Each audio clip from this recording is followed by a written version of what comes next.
சுங்காய் பாக்காப் இடைத்தேர்தல் பக்கத்தன் ஹரப்பான் தோல்விக்கு தேசிய பிரச்சனைகளே காரணம் கூறுகிறார் பினாங்கு முதலமைச்சர். பாதையை மறைத்த சைக்கிளோட்டியை எட்டி உதைத்த மோட்டார் சைக்கிளோட்டி, முகம் சுளிக்கும் நெட்டிசன்கள். சுல்தான் இப்ராஹிம் நேரம் தவறாமையை பெரிதும் போற்றும் பண்பாளர். தனிப்பட்ட பாதுகாப்பு உதவியாளர் டத்து சுகுமாரன் புகழாரம். தென்கொரியாவில் மாணவர்கள் உள்ளிட்ட 1000 பேருக்கு நச்சுணவு பாதிப்பு, கிம்ச்சியே காரணம் என கண்டறிவு. இல்லாத டிஜிட்டல் நாணய முதலீட்டு திட்டத்தை நம்பி மோசம் போன முதியவர், 4 லட்சம் ரிங்கிட் பறி போனது.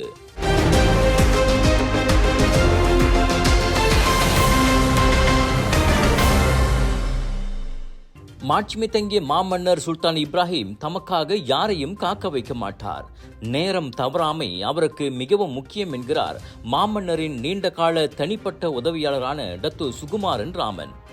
இதுவரை ஒரு நிகழ்ச்சிக்கு கூட சுல்தான் இப்ராஹிம் தாமதமாக வந்ததில்லை. மாறாக 5 அல்லது 10 நிமிடங்கள் முன்கூட்டியே வந்துதான் அவருக்கு பழக்கம் என பர்னாமாவுடனான சிறப்பு நேர்காணலில் டத்து சுகுமாரன் சொன்னார். பார்ப்பதற்கு கண்டிப்பானவராக இருந்தாலும் அவர் உண்மையில் மற்றவர்களிடம் எளிதில் பழகக்கூடிய ஒரு நபர் என சுகுமாரன் சுட்டிக்காட்டினார். அவர் எளிதில் கோபப்படவும் மாட்டார். அப்படியே கோபப்பட்டாலும் உடனே மனமிறங்கி விடுவார். சுல்தான் இப்ராஹிமின் மற்றொரு முக்கிய குணநலன் மற்றவர்களுடன் உரையாடுவதும் அவர்களின் கவலைகளை கேட்டறிவதாகும். அதே சமயம் மக்களிடையே பிரிவினைவாதம் என்றால் அவருக்கு கொஞ்சமும் ஆகாது. அதனை தூண்டுவோர் யாராக இருந்தாலும் அரண்மனைக்கு வரவழைத்து கண்டித்து அனுப்புவார். அந்த அளவுக்கு மக்களின் ஒற்றுமையை விரும்பும் மாமனிதர் சுல்தான் இப்ராஹிம் என அவரின் அரியணை அமரும் விழாவை முன்னிட்டு பேசிய போது சுகுமாரன் புகழாரம் சூட்டினார். இவ்வாண்டு ஜனவரி 31ஆம் தேதி நாட்டின் 17வது மாமன்னராக பிரகடனப்படுத்தப்பட்ட சுல்தான் இப்ராஹிம் வரும் ஜூலை 20ஆம் தேதி முறைப்படி அரியணையில் அமர்கிறார்.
சுங்காய் பாக்காப் சட்டமன்ற இடைத்தேர்தலில் பக்கத்தான் அரப்பான் தோல்வி கண்டதற்கும் சீன வாக்காளர்கள் மத்தியில் ஆதரவு குறைந்ததற்கும் தேசிய பிரச்சினைகளே காரணம் என பினாங்கு முதலமைச்சர் சவுகான் யூ கூறியிருக்கிறார்.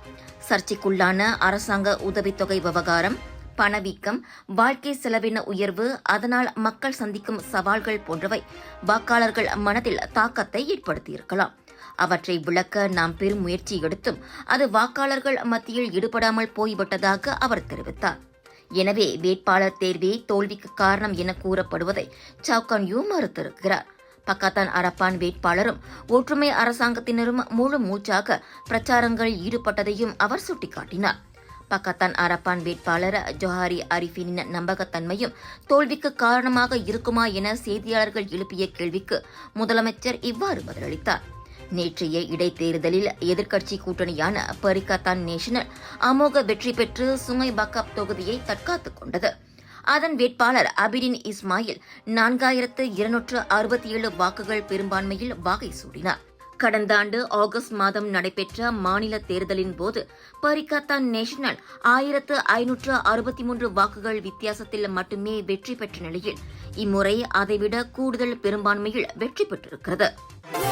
சொல்யூஷன்ஸ் வழங்கும் Share the Love சித்ரீராம் படைக்கும் பிரம்மாண்ட இசை நிகழ்ச்சி ஜூலை 13ஆம் தேதி இரவு 7 மணிக்கு சிங்கப்பூர் எக்ஸ்போ ஹால் 7 நுழைவுச்சீட்டுகளை இப்போதே சிஸ்டிங்கில் பெற்றுக் கொள்ளுங்கள். ஆதரவாளர்கள் ராயல் செக்யூரிட்டி மற்றும் நைன் ஸ்கின்.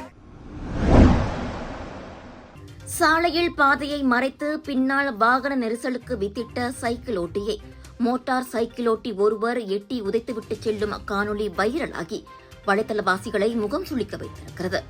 கொஞ்சம் குறுகலான சாலையில் சைக்கிளோட்டி செல்வதும், அவரை முந்திச் செல்ல போதுமான இடமின்றி வாகனங்கள் பின்னால் மெதுவாக நகருவதும் எக்ஸ் தளத்தில் அண்மையில் பதிவேற்றப்பட்ட வீடியோவில் தெரிகிறது. தம்மால்தான் வாகனங்கள் பின்னால் மெதுவாக நகர்கின்றன என்பதை சைக்கிளோட்டி உணரவில்லை. அவர் தொடர்ந்து செல்ல திடீரென பின்னால் வந்த மோட்டார் சைக்கிளோட்டி இடது காலால் சைக்கிளோட்டியை எட்டி உதைக்கிறார். உதைப்பட்ட சைக்கிளோட்டி சாலையோரமாக விழுவதும் அந்த காணொலியில் பதிவாகியிருக்கிறது. இச்சம்பவம் வலைத்தளவாசிகள் மத்தியில் பெரும் கோபத்தை ஏற்படுத்தியிருக்கிறது. சைக்கிளோட்டியை பார்ப்பதற்கு ஏதோ மாணவர் வயதில் இருக்கின்றார். கீழே விழுந்ததில் தலையில் அடிபட்டிருந்தாலோ அல்லது பின்னால் வந்த வாகனங்கள் மோதி இருந்தாலோ என்னவாகியிருக்கும் என வலைத்தளவாசிகள் கவலையில் கருத்து பதிவிட்டுள்ளனர். ஹார்ன் அடித்து சைக்கிளோட்டியை விலகிப் போக சொல்லியிருக்கலாம். அதை விடுத்து எட்டி உதைப்பதெல்லாம் கொஞ்சம் அதிகபட்சம்தான் எனவும் அவர்கள் கூறியிருக்கின்றனர். Just watch me! Charge! Keeping you and your loved ones safe indoors with Nano EX technology. Panasonic. சுவாச பிரச்சனை, சளி, இருமலுக்கு உகந்த தீர்வு சைலஜா பேபி ஹெர்பல் கிரீம். துளசி, கரிஞ்சீரகம், கிராம்பு போன்ற மூலிகைகளால் கொண்டு தயாரிக்கப்பட்டுள்ள சைலஜா பேபி ஹெர்பல் கிரீம் உங்கள் குழந்தைக்கு சிறந்த தேர்வு. ஜோஹர் பத்துபாஹாட்டில் இல்லாத ஒரு டிஜிட்டல் நாணய முதலீட்டை நம்பி 4,900,000 ரிங்கெட்டை பழி கொடுத்துள்ளார் 64 வயது முதியவர். முன்பின் தெரியாத நபருடன் ஃபேஸ்புக்கில் ஏற்பட்ட அறிமுகம் வாட்ஸ்அப் வரை தொடர்ந்த போது அம்முதியவர் அந்த முதலீட்டு திட்டத்தால் ஈர்க்கப்பட்டுள்ளார். லாபம் கொட்டும் என்ற ஆசை வார்த்தைகளை நம்பி வாட்ஸ்அப்பில் கொடுக்கப்பட்ட லிங்கை தட்டி அதில் தனது சுய விவரங்களையும் அவர் பதிவேற்றினார். ஏப்ரல் 3 முதல் ஜூன் 18 வரையிலான காலகட்டத்தில் 8 வெவ்வேறு வங்கி கணக்குகளில் கட்டமாக மொத்தம் 4,900,000 ரிங்கெட்டை அவர் போட்டுள்ளார். திடீரென ஒரு நாள் தனது முதலீட்டு கணக்கு அமெரிக்க நிதி அமைச்சால் சீல் வைக்கப்பட்டு விட்டதாகவும் அதிலிருந்து விடுபட்ட மொத்த முதலீட்டு தொகையில் 3 விழுக்காடு பணத்தை செலுத்த வேண்டும் என்றும் அந்த வாட்ஸ்அப் நண்பர் கூறிய போதுதான் முதியவருக்கு தாம் ஏமாற்றப்பட்டிருப்பது தெரிந்தது. இதையடுத்தே அவர் போலீசில் புகார் செய்துள்ளார். அச்சம்பவம் குற்றவியல் சட்டத்தின் 420வது பிரிவின் கீழ் விசாரிக்கப்படுவதை பத்துபாஹாட் போலீஸ் உறுதிப்படுத்தியது.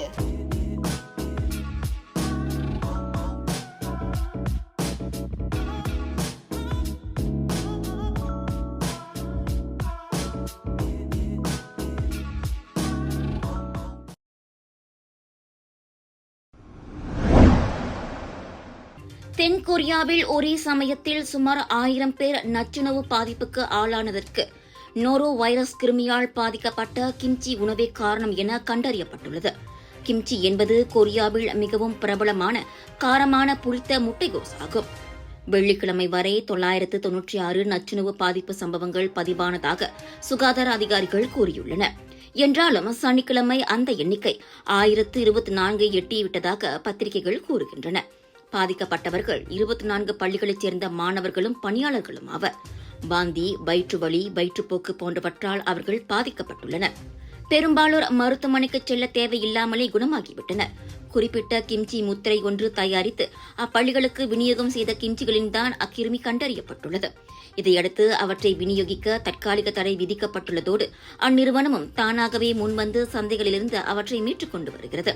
இந்நிலையில் அந்த நோரோ வைரஸ் கிருமி பரவலுக்கான காரணத்தை கண்டறிய தொற்று நோயியல் சோதனை நடத்தப்பட வேண்டியிருப்பதாக அதிகாரிகள் கூறியுள்ளனர். நோரோ வைரஸ் கிருமி கழிப்பறை, கைப்பிடிகள் போன்ற அசுத்தமான மேற்பரப்புகளை தொடுவதன் மூலமும் பரவுவதோடு ஏற்கனவே பாதிக்கப்பட்ட நபர்களிடமிருந்தும் தொற்றிக் கொள்ளலாம்.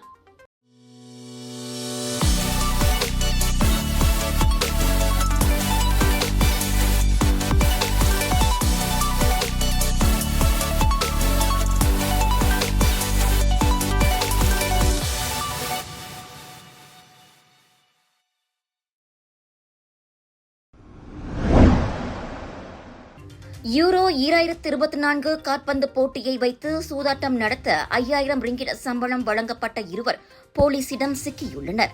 உளவு தகவல்கள் அடிப்படையில் கோலாலம்பூர், ஜலான்கன்தேங் மற்றும் தமான் அவாயுவில் சனிக்கிழமை காலை 9 மணிக்கு மேற்கொள்ளப்பட்ட அதிரடி சோதனையில் அவ்வாடவர்கள் கைதாகினர்.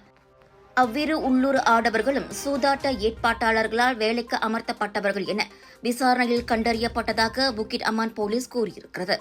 சூதாட்டத்தின் வாயிலாக அவர்கள் ஒரு நாளைக்கு 12,000 ரிங்கிட் வரையிலும் லாபம் பார்த்து வந்துள்ளனர். 24 மணி நேரமும் ஷிப்ட் முறையில் அடுக்குமாடி குடியிருப்பில் சூதாட்டம் நடைபெற்று வந்துள்ளது. யூரோ 2024 தொடர்பில் இணையம் வாயிலாக மேற்கொள்ளப்பட்ட சூதாட்ட நடவடிக்கைகளை உளவு பார்த்து போலீஸ் அச்சோதனையில் இறங்கியது. இந்நிலையில் அவ்விருவரையும் வைத்து அவர்களின் பின்னால் உள்ள கும்பலை பிடிக்க விசாரணைகள் மேற்கொள்ளப்பட்டு வருகின்றன.